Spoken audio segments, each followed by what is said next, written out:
While researching active shootings and rampage killings for my novel, though the vast majority were committed by men, I stumbled on over a dozen cases where the perpetrator was female.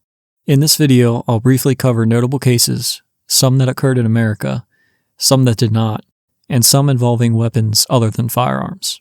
I'll also go into how common female perpetrators are in this type of crime and compare that to homicide in general. I found it pretty interesting because they were more common than I thought they were. In 2010, an assistant professor of biology at the University of Alabama, 44-year-old Dr. Amy Bishop, shot and killed 3 other professors with a semi-automatic handgun and wounded 3 other coworkers. She attempted to hide the gun and escape, but was apprehended by police. Earlier that same day, she had been denied tenure, which makes it more difficult for a professor to lose their job and generally results in higher pay. While working at the University of Alabama, some students and professors did describe her as strange, incompetent, and a poor teacher, though some did think she was very intelligent. Bishop, a married mother of 4, who had earned a doctorate degree from Harvard, actually had a history of violence. Over 20 years earlier, Bishop fatally shot her teenage brother with a 12-gauge shotgun. She was never charged, and the shooting was ruled accidental. However, there are differing accounts of how her brother died, including that after she shot her brother, she ran out of the house and attempted to take a car by pointing the gun at 2 men. She also refused to drop her gun when confronted by police. A few years later, in the 90s, one of Bishop's co-workers found a pipe bomb in his mail. It did not explode, but he believed it was from Bishop because he had been raising concerns that she was unstable and had the potential for violence. Law enforcement investigated Bishop and her husband, but couldn't find enough evidence, and they were not charged.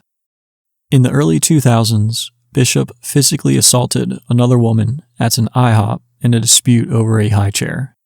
She was charged and pleaded guilty, the only criminal record she had before the shooting. In another tragic chapter to this story, Bishop's son, who was named after Bishop's deceased brother, was accidentally shot and killed by a friend in 2021. Olga Hepnarova was a rampage killer who was mentioned by the narrator in my book. What stuck out to me in her case was the preparation and time she took to maximize the carnage.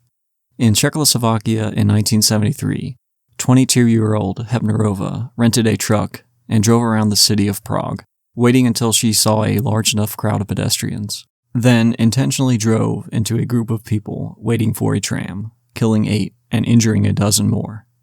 She had no remorse for the crime, said she hated humanity, and wanted to get revenge for being wronged by society. She said she had been beaten by her father and bullied by others. As a teenager, she had attempted to take her own life and received treatment at a psychiatric hospital. In the years before the attack, she had struggled to keep a job, and one source said that she was hearing voices. A few days before her crime, she mailed a letter explaining her plans and reasoning to newspapers, which said that she wanted to avenge those who had harmed her. Hepnarova was executed by short drop hanging a few years later, the last woman executed in Czechoslovakia. Brenda Spencer was one of the first female school shooters.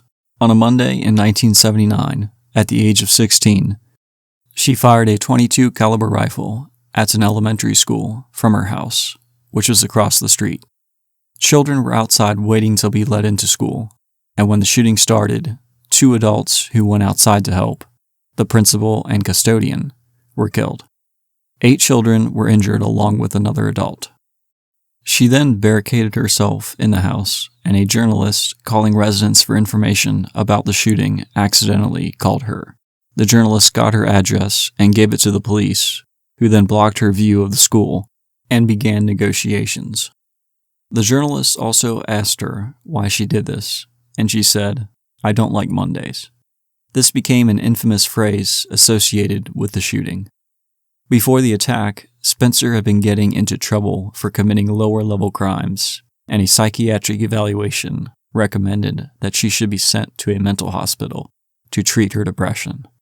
Her father declined, and later bought her the .22 caliber rifle for Christmas.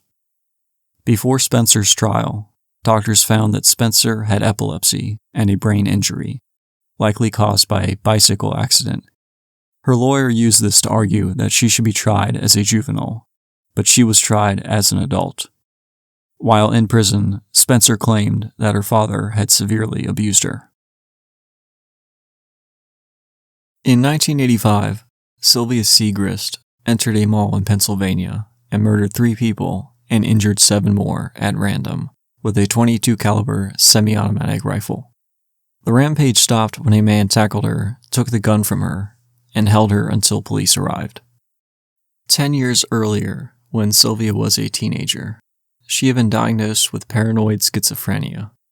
In the intervening years, she had stayed at psychiatric institutions a dozen times, violently attacked other people, including her own mother, joined the military, was kicked out of the military, talked openly of killing people, and behaved very oddly. Her behavior was so bizarre that employees at one gun store lied to her and said she wasn't approved to buy a gun, even though she was. At her trial, she was found guilty and legally insane. In the Middle Eastern country of Kuwait in 2009, a 23-year-old woman poured gasoline onto a wedding tent and set it on fire, which turned into an inferno that killed 57 people and injured 90 more. The wedding was between her husband and his second wife. The arsonist was still married to her husband, but men are allowed to be married to multiple women at the same time in Kuwait, and she set the blaze in an act of revenge. All of those who died were either women or children, because it is a tradition to have women and children in one tent and men in another. The tent was made of highly flammable material and had one exit. The fire spread quickly, and the temperature rose so high that DNA or dental records were required to identify victims. Kuwait banned wedding tents in response. The arsonist was sentenced to death and hanged. In California in 2006, Jennifer San Marco took the lives of 7 people, 6 of them at a postal facility where she used to work, and then her own life, using a 9mm handgun. San Marco had a history of bizarre behavior and believed that her former co-workers at the postal facility had formed a conspiracy against her. She lost her job at the facility due to her strange behavior in 2003, and 2 years earlier had to be forcibly removed from the facility by police and was involuntarily held at a psychiatric hospital for 72 hours. Her odd behavior, both at work and outside it, included talking to herself, having arguments with people who weren't there, taking off her clothes in public, and pretending to deliver the mail at municipal offices. It is not known if her victims were targeted or chosen at random. Racism may have been a motive, because she was known to make racist comments, and the 6 people she killed at the postal facility were all minorities. Those were not the only female perpetrators I found. I'll mention a few more. Some of these I couldn't find much information on. One of the earliest cases of a rampage killing I found occurred in 1856, when a young woman in the Austrian Empire with mental health issues went on a killing spree with an axe, though there wasn't much I could find online about this.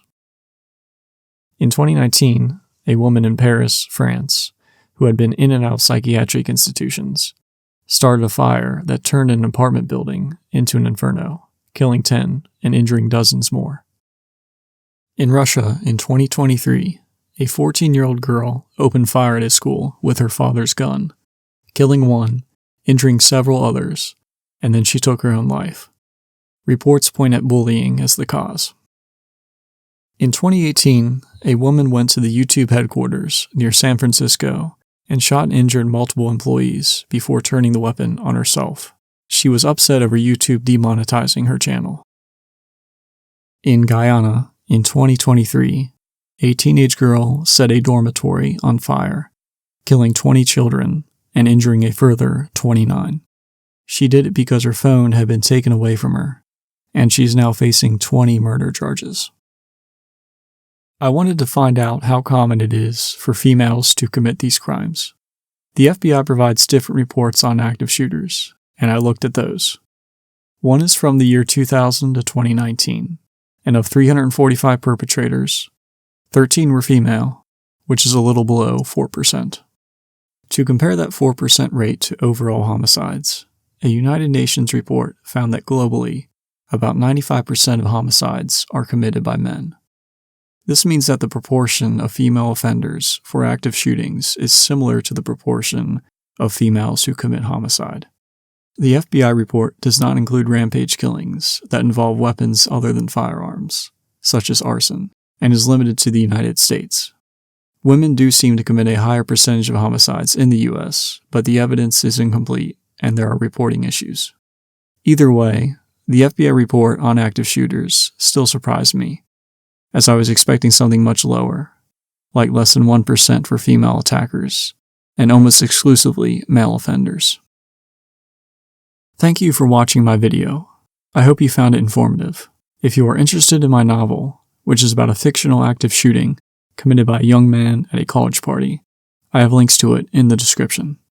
Any feedback on this video is appreciated.